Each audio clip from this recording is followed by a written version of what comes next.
Derechos de la mujer, sufragio, derecho al voto. En el siglo XIX se inició el movimiento en favor del derecho de la mujer a participar en el gobierno y en la elaboración de leyes. Otras mujeres se oponían al sufragio femenino, como Helen Kendrick Johnson, cuyo documento de 1897 Woman and the Republic, La mujer y la República, se considera uno de los mejores argumentos de la época en contra de este derecho.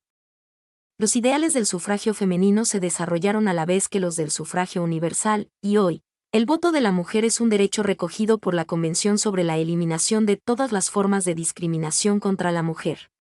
En 1893, Nueva Zelanda se convirtió en el primer país del mundo en conceder el derecho al voto a las mujeres. Australia lo aprobó en 1902. Varios países nórdicos dieron a las mujeres derecho a votar a principios del siglo XX. Finlandia en 1906, Noruega en 1913, Dinamarca e Islandia en 1915.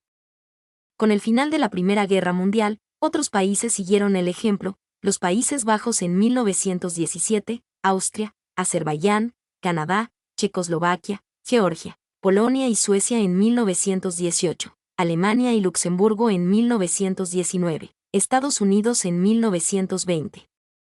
España concedió el derecho al voto a las mujeres en 1931, Turquía en 1934, Francia en 1944, Bélgica, Italia, Rumanía y Yugoslavia en 1946, Suiza en 1971 y Liechtenstein en 1984.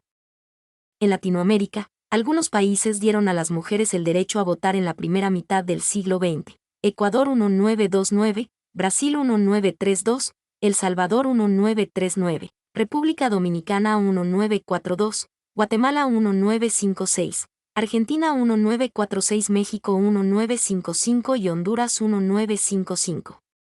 En India se aprobó el sufragio universal en 1935, durante la época colonial. Otros países asiáticos concedieron el derecho de voto a las mujeres a mediados del siglo XX. Japón 1945, China 1947 e Indonesia 1955. En África, en general, las mujeres consiguieron el derecho al voto al mismo tiempo que los hombres, Liberia en 1947, Uganda en 1958 y Nigeria en 1960. En muchos países de Oriente Medio, el sufragio universal se aprobó tras la Segunda Guerra Mundial, mientras que en otros, como Kuwait, está muy limitado. 77 El 16 de mayo de 2005, el Parlamento de este país extendió el sufragio a las mujeres por 35 votos contra 23. Derechos de propiedad. Durante el siglo XIX en Estados Unidos y el Reino Unido, algunas mujeres comenzaron a rebelarse contra las leyes que les negaban el derecho a la propiedad una vez casadas. Con la doctrina de la cobertura, los maridos se arrogaban el control sobre los bienes y salarios de sus esposas. A partir de mediados del siglo XIX, los legisladores estadounidenses y británicos aprobaron estatutos que protegían las propiedades de las mujeres de sus esposos y de los acreedores de sus esposos. El examen por separado era una práctica por la que una mujer casada que quisiera vender alguna de sus propiedades debía ser examinada por un juez o juez de paz sin la presencia de su marido, y en la que se le preguntaba si estaba recibiendo presiones de su esposo para que firmara el documento. Movimientos modernos. En las décadas siguientes, los derechos de la mujer se volvieron un tema político primordial.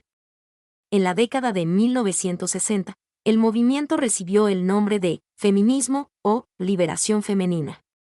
Las reformistas exigían el mismo salario que los hombres, los mismos derechos ante la ley y la libertad de planificar su familia o de no tener hijos. Sus esfuerzos obtuvieron resultados desiguales. El Consejo Internacional de Mujeres, ICW, fue la primera organización que unió a mujeres de distinta nacionalidad para defender los derechos humanos femeninos. En marzo y abril de 1888, se reunieron en Washington, D.C. mujeres que representaban 53 organizaciones femeninas de 9 países: Canadá, Estados Unidos, Irlanda, India, Reino Unido, Finlandia, Dinamarca, Francia y Noruega. Participaron mujeres de organizaciones profesionales, sindicatos, movimientos artísticos y sociedades benéficas. Los consejos nacionales están afiliados al ICW, y de esa forma pueden hacerse oír en el ámbito internacional. El ICW trabajó con la Sociedad de Naciones en el periodo entre guerras y con Naciones Unidas tras la Segunda Guerra Mundial. En la actualidad, el ICW tiene estatuto de asesor en el Consejo Económico y Social de las Naciones Unidas, la más alta acreditación que puede obtener una ONG en la ONU. A día de hoy, el ICW lo componen 70 países y tiene su sede en Lausana, Suiza, donde se celebran reuniones cada 3 años. Women for Women International, WFWI, es una organización humanitaria sin ánimo de lucro que proporciona apoyo práctico y moral a mujeres supervivientes de conflictos bélicos. WFWI ayuda a estas mujeres a recomponer sus vidas por medio de un programa gradual de 1 año de duración, que comienza con ayuda financiera directa y orientación psicológica, con formación educativa si es necesario, alfabetización, matemáticas básicas, sensibilización sobre sus derechos, nociones sanitarias, formación profesional y desarrollo de pequeñas empresas. La organización fue fundada en 1993 por Zainab Salvi, americana de origen iraquí superviviente de la guerra entre Irán e Irak y su marido, Amjad Ataya. Mi nombre es Demim. Soy tu asistente personal. Mi sitio en internet es demim.es.tl